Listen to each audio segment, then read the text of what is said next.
Hello, I'm in a 2018 Nissan Altima, and today I'm going to show you how to open the hood. So from the driver's side here, we'll see this lever will pull. That should release the safety that's holding it closed. And there should be a little tightness here if there's not. Double check if you can see that there's this cable right here. Make sure that's attached.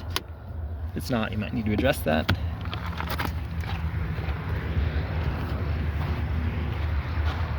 But up to the front, we should be able to see that this is slightly loose now. And there's a lever right here, so I'm going to push and lift. So push and lift. We got to open, and now there's this arm here that we can use. Sorry for the camera work.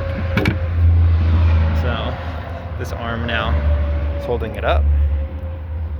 This is what that lever looked like that was pushing. Let's double check nothing's bent or broken. No debris in here that needs cleaned up.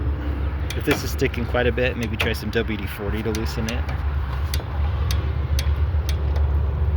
And then double check that your hood's in proper alignment, because if it's crooked, that could cause you issues too.